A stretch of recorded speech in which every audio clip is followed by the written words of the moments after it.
5챕터 위기 마이너스 가족사의 진실. 오빠에게 전화로 거절하고 나서 사흘이 지났습니다. 그 사흘 동안 제 휴대폰은 쉴 새 없이 울렸어요. 오빠에게서 하루에도 몇 번씩 전화가 왔지만 저는 받지 않았습니다. 문자도 계속 왔어요. 지영아, 정신 차려. 이러면 우리 집안 망신이야. 친척들한테 뭐라고 할지 알아? 지영아, 마지막으로 말한다. 이번 주말까지 답 안 하면 나도 모르겠어. 하지만 가장 힘들었던 건 친척들의 전화였습니다. 큰아버지에게서 전화가 왔어요. 지영아, 나 큰아버지다. 내가 부모 모시기 싫다며. 큰아버지, 그게 아니라. 그게 아니긴 뭐가 아니야. 딸이 부모 버리면 폐륜이지. 폐륜이라는 말에 가슴이 철렁했습니다. 민수가 재산 받았으니 민수가 책임져야 하는 거 아니에요? 재산은 재산이고 효도는 효도지. 내가 딸이니까 세심하게 돌봐야지. 또 그 말이었습니다. 딸이니까 세심하게, 당연히. 큰아버지, 저도 힘들어요. 힘들긴 뭐가 힘들어. 내 나이에 뭐가 그리 바빠. 부모도 못 모시면서. 전화를 끊고 나서 한참을 멍하니 앉아 있었습니다. 고모에게서도 전화가 왔어요. 지영아, 내가 정말 그렇게 이기적인 애였니? 이기적이라는 말. 순이는 이기적이 되어도 된다고 했는데 고모는 그게 나쁜 것처럼 말씀했으. 고모, 저는 평생 친정 뒷바라지했어요. 이제 오빠가 바쁘잖아. 넌 파트타임이면서. 그리고 내가 여자니까 부모님이 더 편하시겠지. 결국 모두 같은 말이었습니다. 딸이니까 여자니까 당연히. 친척들의 압박이 계속되었지만 저는 마음을 굳게 먹었습니다. 민지의 편지를 다시 읽으며 용기를 냈어요. 엄마가 어떤 결정을 하시든 제가 도와드릴게요. 그 문장이 저를 지탱해 주었습니다. 하지만 밤이 되면 잠을 이룰 수 없었어요. 부모님 생각이 자꾸 났거든요. 어머니와 아버지는 지금 병원에 계십니다. 치매 진단을 받고 입원하셨어요. 오빠가 급하게 입원시켰다고 했습니다. 아무리 오빠와 싸웠어도, 아무리 불공평해도 부모님이 걱정되는 건 어쩔 수 없었습니다. 금요일 오후, 저는 병원으로 향했습니다. 병원 복도를 걸으면서 가슴이 두근거렸어요. 부모님을 얼마 만에 뵙는 걸까요? 한 달? 아니, 2달쯤 됐나요? 10년 전 증여식 이후로 저는 친정 방문을 많이 줄였거든요. 병실 문을 열었습니다. 4인실이었는데 아버지와 어머니가 나란히 침대에 누워 계셨어요. 아버지, 어머니. 제 목소리에 어머니가 고개를 돌리셨습니다. 하지만 눈빛이 멍했어요. 저를 알아보시는 건지 아닌지 모르겠더라고요. 어머니, 저예요. 지영이요. 한참을 바라보시던 어머니가 작은 목소리로 말씀하셨습니다. 지영이. 네, 엄마. 제가 왔어요. 눈물이 핑 돌았습니다. 치매가 이렇게 심하신 줄 몰랐어요. 아버지는 거의 반응이 없으셨습니다. 천장만 멍하니 바라보고 계셨어요. 중기 치매라는 진단이 이해가 되었습니다. 간호사에게 물어보니 어머니는 초기라서 가끔 정신이 또렷할 때가 있다고 했어요. 하지만 대부분의 시간은 혼란스러워 하신다고요. 병실에 앉아 어머니 손을 잡았습니다. 손이 참 작아지셨더라고요. 뼈만 앙상한 손이었어요. 이 손으로 저를 키우셨고 밥을 해주셨고 제 머리를 쓰다듬어 주셨는데, 그런데 이 손은 또 금반지를 제게 주지 않고 올케에게 주셨던 손이기도 했습니다. 복잡한 감정이 밀려왔어요. 1시간쯤 앉아 계시다가 간호사가 말했습니다. 보호자님, 환자분들 외출 허가 받으실 수 있어요. 몇 시간 정도 집에 모셨다가 오시는 것도 좋을 것 같은데요. 잠시 집에 모시고 가는 것. 그것도 괜찮을 것 같았습니다. 저는 의사 선생님께 허락을 받고 택시를 불렀습니다. 부모님을 모시고 제 집으로 향했어요. 집에 도착해서 부모님을 거실 소파에 앉혀드렸습니다. 아버지는 여전히 멍한 표정이셨고 어머니는 두리번거리며 낯선 곳을 바라보셨어요. 어머니, 제 집이에요. 편히 앉아 계세요. 따뜻한 차를 끓여드렸습니다. 어머니가 좋아하시던 대추차였어요. 찻잔을 받아 드시며 어머니가 한 모금 마셨습니다. 그리고 조용히 말씀하셨어요. 지영아, 내 집이구나. 네, 엄마. 좁네. 그 말에 가슴이 아팠습니다. 맞아요, 좁아요. 오빠가 받은 집에 비하면 훨씬 좁죠. 하지만 저는 웃으며 대답했습니다. 그래도 우리 집이에요, 엄마. 어머니는 차를 마시며 창밖을 보셨습니다. 한참을 그렇게 앉아 계시다가 갑자기 제 손을 잡으셨어요. 그 순간 어머니의 눈빛이 달라졌습니다. 멍했던 눈동자가 또렷해지더니 저를 똑바로 바라보셨어요. 지영아, 네, 엄마. 엄마가 미안하다. 그 말에 가슴이 철렁했습니다. 엄마가 너한테 너무 미안해. 금반지 내줬어야 했는데. 어머니 눈에서 눈물이 흘러내렸습니다. 어머니, 엄마가 너무 못됐지. 넌 내 딸인데, 내가 낳은 딸인데. 어머니가 흐느끼기 시작하셨습니다. 치매로 흐릿하던 기억이 갑자기 선명해진 것 같았어요. 지영아, 사실은 말이야.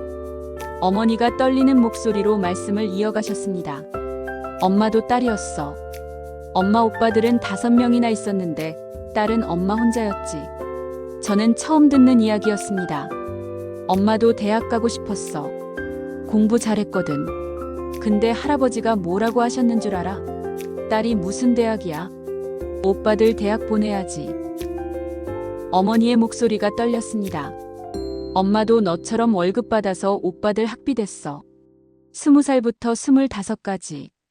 5명 오빠들 대학 보내느라. 제 가슴이 무너져 내렸습니다. 어머니도 저와 똑같은 삶을 사셨던 거였어요. 그리고 시집 왔는데 시어머니가 아들 낳으라고 난리였어. 딸 낳으면 쓸모없다.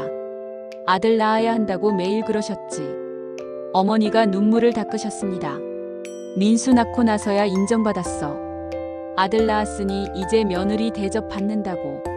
엄마, 근데 너 낳았을 때 시어머니가 실망하시더라. 또 딸이야? 라고. 그때 엄마 마음이 얼마나 아팠는지. 어머니는 제 손을 꼭 쥐셨습니다. 근데 지영아, 엄마가 똑같이 했어. 너한테. 엄마도 시어머니한테 당한 대로 너한테 했어. 민수만 챙기고 너는 희생시키고. 금반지도 내줄게 했다가 선희한테 줬지. 어머니가 목 놓아 울기 시작했습니다. 미안해, 지영아. 엄마가 너무 못됐어. 엄마도 당해서 아픈 줄 알면서 너한테 똑같이 했어. 저는 어머니를 안아드렸습니다. 어머니는 제 품에서 울었어요. 엄마는 그게 당연한 줄 알았어. 아들 우선이 맞는 줄 알았어. 그렇게 배웠고 그렇게 살았으니까. 엄마, 근데 지영아, 이제 보니까 그게 아니더라. 너도 내 딸이잖아. 소중한 내 딸인데 내가 왜 그랬을까? 어머니의 고백을 들으면서 저는 복잡한 감정에 휩싸였습니다. 분노도 있었어요. 그럼 진작 그러셨어야죠. 왜 이제 와서 미안하다고 하세요? 슬픔도 있었습니다. 어머니도 피해자였구나. 어머니도 저처럼 아팠구나. 이해도 됐어요. 어머니도 그 시대의 희생자였다는 것. 하지만 용서가 되나요? 이미 58년이 흘렀는데, 이미 너무 많이 아팠는데. 어머니가 제 얼굴을 쳐다보셨습니다. 지영아, 엄마 용서해 줄 수 있니? 그 질문에 저는 대답하지 못했습니다. 용서하고 싶기도 했고 용서하고 싶지 않기도 했어요. 어머니는 피해자였지만 저에게는 가해자이기도 했으니까요. 엄마, 시간이 필요해요. 그래. 그래도 되니. 엄마가 너무 미안해서. 어머니의 눈빛이 다시 흐려지기 시작했습니다. 치매가 다시 찾아오는 것 같았어요. 금반지. 지영이 줄게. 지영이. 어머니는 다시 멍한 표정으로 돌아갔습니다. 저는 어머니를 아는 채 한참을 그대로 있었습니다. 창밖으로 해가 지고 있었어요. 거실에 석양빛이 들어왔고 그 빛 속에서 어머니는 작고 여린 노인이었습니다. 강했던 어머니, 아들만 챙기던 어머니, 저를 차별했던 어머니가 아니라 그냥 한 명의 아픈 여자였어요. 어머니도 딸로 태어나 차별받았고 며느리로 살며 억압받았고 어머니가 되어서는 아들을 우선시하도록 강요받았던 거였죠. 그 고통을 저에게 대물림했고 이것이 바로 가부장제의 잔인함이었습니다. 여성이 여성을 억압하게 만드는. 저는 깊게 한숨을 쉬었습니다. 용서할 수 있을까요? 아직 모르겠습니다. 하지만 이해는 되었어요. 어머니도 피해자였다는 것. 그렇다고 제 아픔이 사라지는 건 아니지만요. 저녁이 되어 부모님을 다시 병원으로 모셨습니다. 택시 안에서 어머니는 다시 멍한 표정으로 창밖만 보셨어요. 아까의 고백을 기억하시는지 모르겠습니다. 아마 기억 못하실 거예요. 하지만 저는 기억할 겁니다. 어머니의 그 눈물을, 그 사과를, 그 고백을. 병원에 부모님을 모셔다 드리고 집으로 돌아오는 길, 저는 생각했습니다. 용서와 분노, 이해와 상처. 이 모든 게 제 마음속에 뒤섞여 있었어요. 하지만 한 가지는 확실했습니다. 어머니의 고백이 제 결심을 바꾸지는 못한다는 것. 어머니가 미안해하신다고 해서 제가 다시 희생할 수는 없습니다. 저도 제 인생이 있으니까요. 집에 도착해서 민지의 편지를 다시 펼쳤습니다.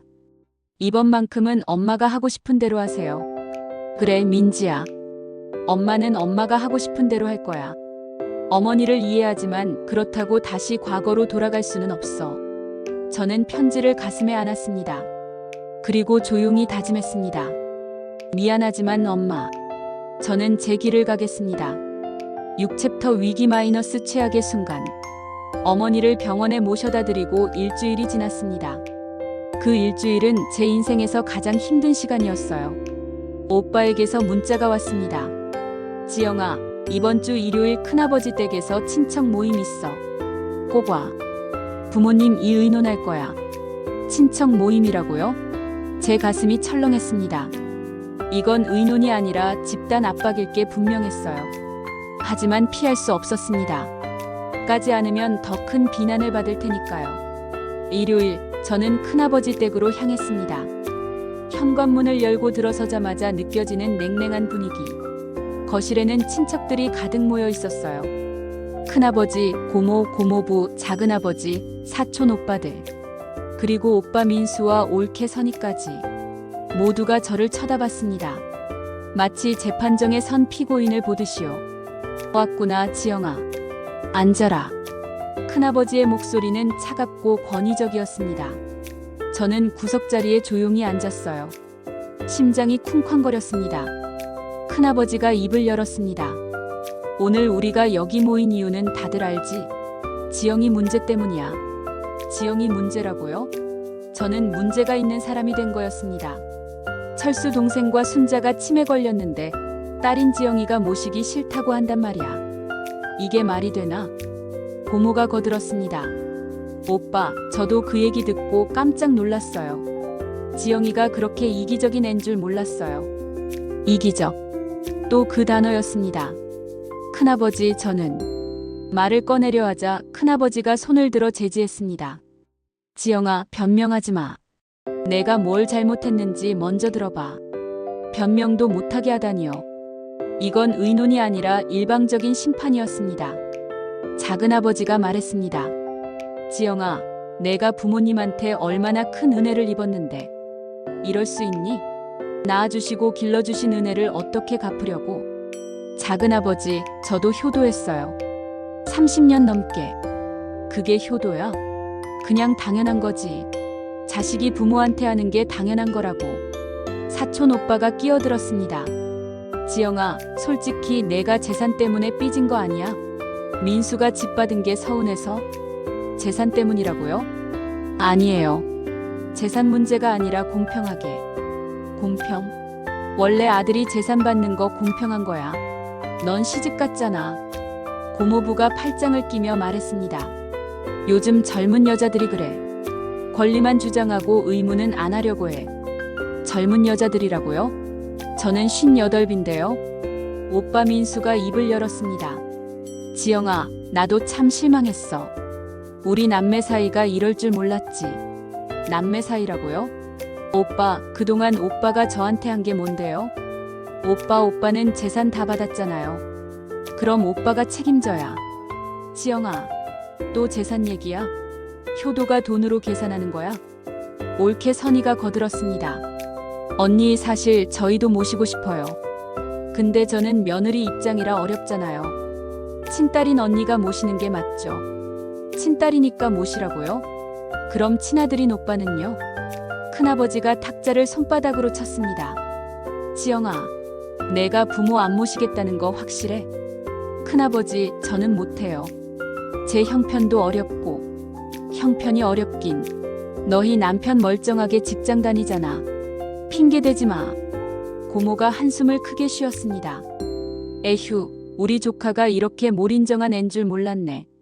부모 버리는 페류나가 되고 싶은 거야? 페류나. 그 단어가 제 가슴에 비수처럼 꽂혔습니다. 고모, 저는 페류나가 아니에요. 저도. 그럼 뭐야? 부모 버리는 게 페류나니면 뭐야?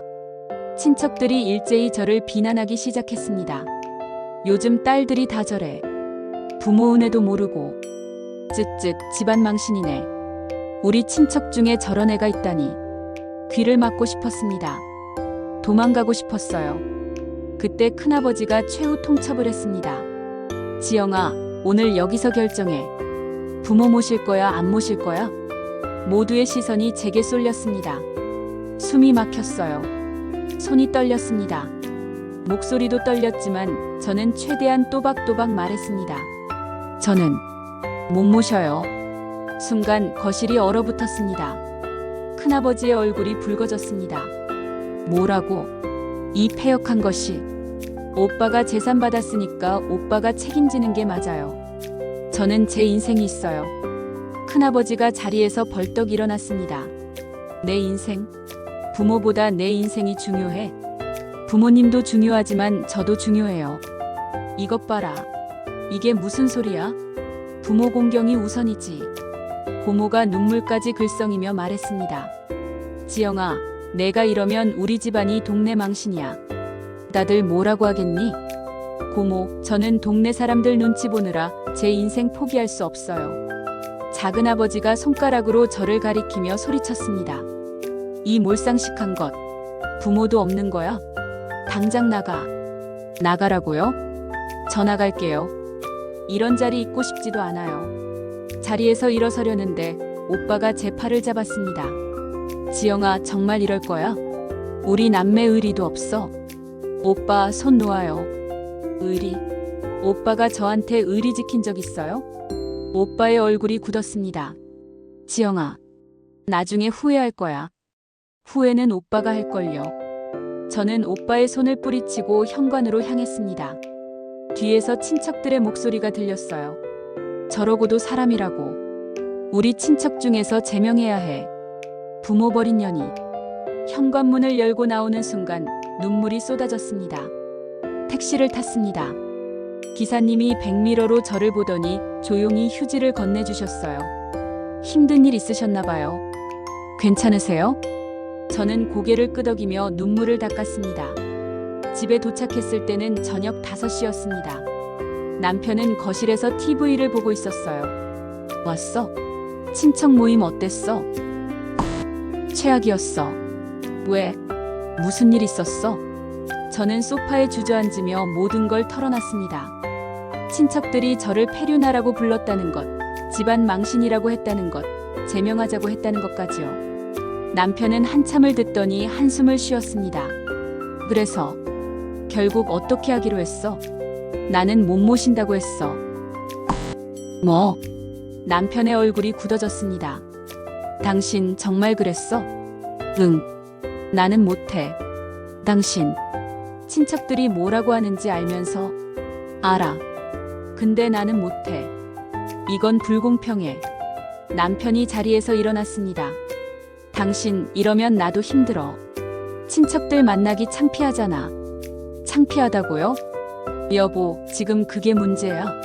나는 지금 당신이 문제야. 부모도 못 모시겠다는 사람이 무슨 낯으로 나한테 이해해달라고 해. 남편의 그 말에 저는 얼어붙었습니다. 여보, 당신마저 그렇게 말해? 사실을 말하는 거지. 세상 사람들이 다 당신 이상하다고 할걸. 세상 사람들이 뭔데? 내 인생인데. 그래, 당신 인생이지. 그럼 당신 혼자 살든지. 나는 이런 아내 둔 게 창피해. 그 순간 모든 게 무너져 내렸습니다. 남편마저 저를 버렸습니다. 그래, 창피하면 나가. 뭐? 나가라고. 당신도 나가. 남편은 말없이 방으로 들어가 문을 쾅 닫았습니다. 저는 거실에 혼자 남았습니다. 휴대폰이 울렸습니다. 큰딸 수진이었어요.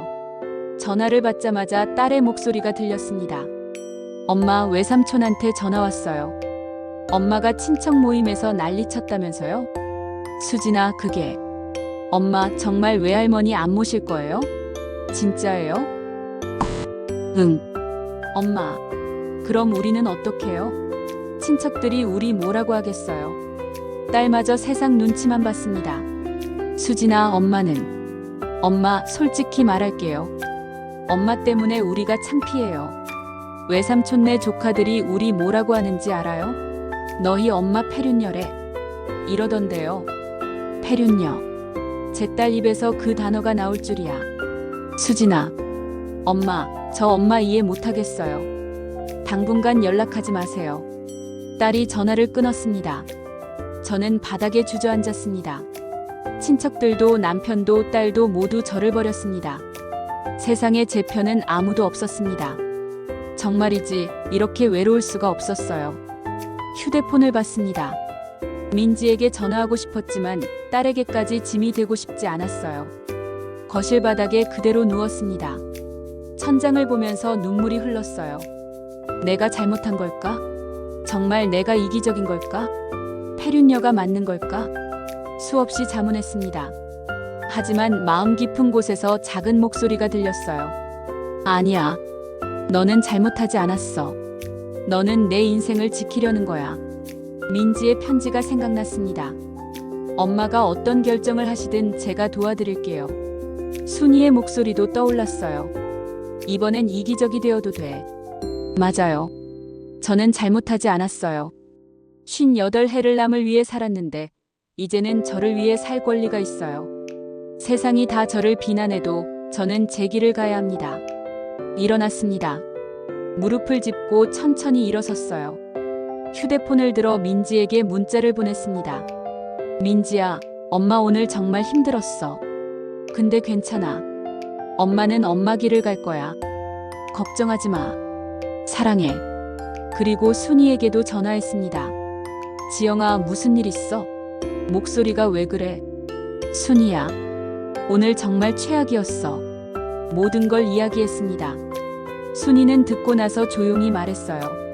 지영아, 넌 잘하고 있어. 정말 잘하고 있다고. 근데 순이야, 너무 외로워. 알아. 근데 있잖아, 혼자가 아니야. 내가 있고 민지가 있잖아. 응. 그리고 지영아, 가장 중요한 게 누가 있는지 알아? 바로 너 자신이 있잖아. 내가 내 편이 되어줘야 해. 내가 내 편. 맞아요. 제가 저를 지켜야 합니다. 전화를 끊고 거울을 봤습니다. 울어서 퉁퉁 부은 얼굴, 지친 눈빛, 그래도 포기하지 않은 저를 봤어요. 김지영, 조금만 더 버텨. 폭풍은 지나갈 거야. 그렇게 스스로에게 말했습니다. 비록 지금은 세상에서 가장 외롭지만 저는 포기하지 않을 겁니다. 이번만큼은요.